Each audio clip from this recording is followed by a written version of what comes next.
Bonjour, voici la correction de ce contrôle. C'était à propos de la modélisation sur SolidWorks.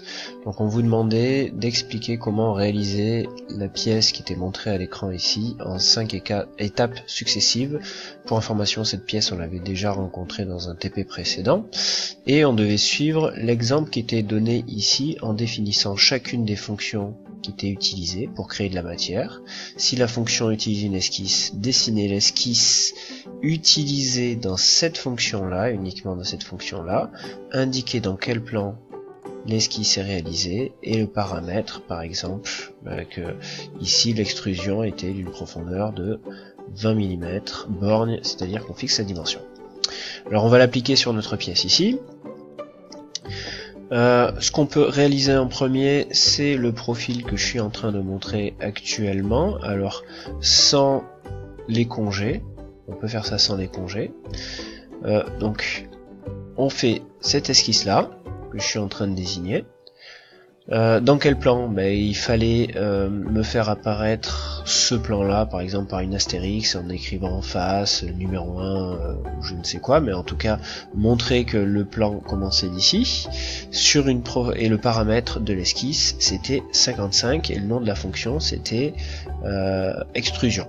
Alors, précisément, ça s'appelle base, bossage, extrudé. Élément à sélectionner, c'est l'esquisse dont je viens de parler. Et paramètres de la fonction, on avait juste, en fait, borne à mettre en spécifiant la dimension. Ensuite, ce qu'on pouvait réaliser en deux, mais ça pouvait être fait dans un ordre différent pour cette partie-là, c'était cette rainure. Donc cette rainure, on peut se fixer sur le plan qui est ici.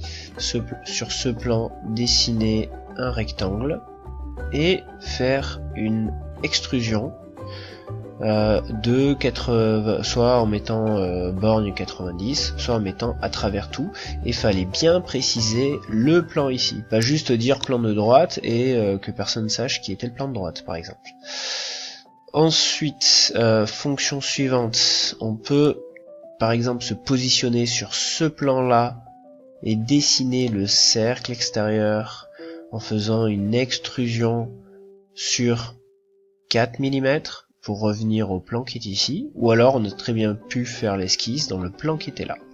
Une remarque, c'est qu'ici, chaque fois que vous avez dessiné vos esquisses, en fait vous m'avez dessiné la globalité, mais vous m'avez pas montré ce qui a été l'esquisse qui a réellement été utilisée lorsqu'on a mis en œuvre la fonction. Donc l'esquisse uniquement dessinée, c'est le cercle dans ce cas-là, pas avec tous les autres profils, ou alors vous pouvez dessiner les autres éléments, mais me mettre en évidence avec une couleur différente que c'est ce cercle-là qui fait partie de l'esquisse, et uniquement cette esquisse-là. Ensuite, on peut se placer sur ce même plan, une extrusion, à la différence de précédemment, enlèvement de matière à travers tout. J'avais oublié de spécifier que pour la rainure, c'était extrusion, mais enlèvement de matière. Voilà, et dernière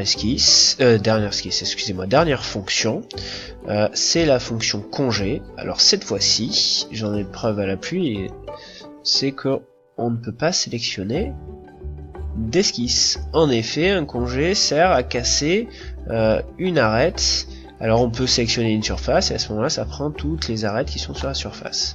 Donc ici, ce qu'on allait faire, c'était soit on sélectionne le plan qui est ici. Non, on pouvait pas sélectionner le plan parce que sinon ça aurait cassé l'arête qui était là. Donc il faut sélectionner l'arête ici, l'arête à la base du cylindre et l'arête l'équivalente de celle-là, mais de l'autre côté. Voilà. Et le paramètre c'était 4 mm. Voilà pour la première question qui était sur 10 points. Bien entendu, par exemple, le perçage ici du cylindre doit être fait après que la surépaisseur ait été créée, sinon ça ne mène à rien, c'est pas logique.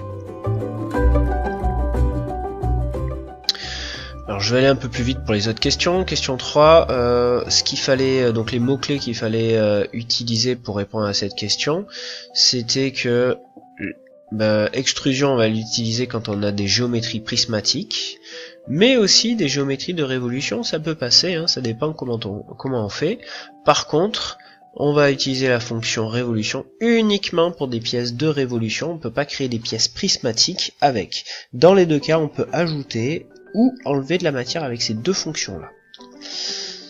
Question suivante, c'est mal numéroté, hein.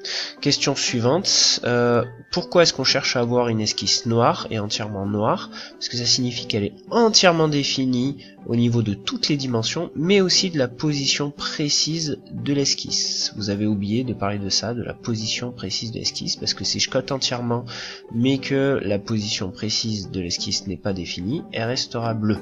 D'accord? Bleu, ça veut dire qu'il y a des choses qui restent encore à définir. Question suivante. Alors, pourquoi est-ce que c'est surcontraint ici? Est-ce que ça pose problème? Oui, c'est surcontraint parce que on voit la cote qui apparaît en rouge ici et de trop cette cote là. Le logiciel il va pas l'accepter, donc il va envoyer un message d'erreur pour dire qu'il ne sait pas quoi suivre. D'accord? Donc le plus simple c'est de faire d'éviter d'avoir quelque chose de surcontraint. Donc par exemple de mettre 15 et 30 ou alors de mettre 15 et 15 mais pas les trois cotes. Dernière question, bon là on en avait parlé, les mots-clés c'était déjà qu'on essaye d'organiser par sous-ensemble cinématique. Sous-ensemble cinématique c'est groupe de pièces toutes fixées entre elles. Ensuite on fait un assemblage final de tous les sous-ensembles cinématiques. Quelle fonction utilise-t-on pour positionner les pièces? On utilise la contrainte en sélectionnant de préférence des surfaces et on a un choix à faire, vous avez oublié d'en parler, entre au niveau des paramètres pour dire que si c'est coïncident, tangent, coaxial, etc.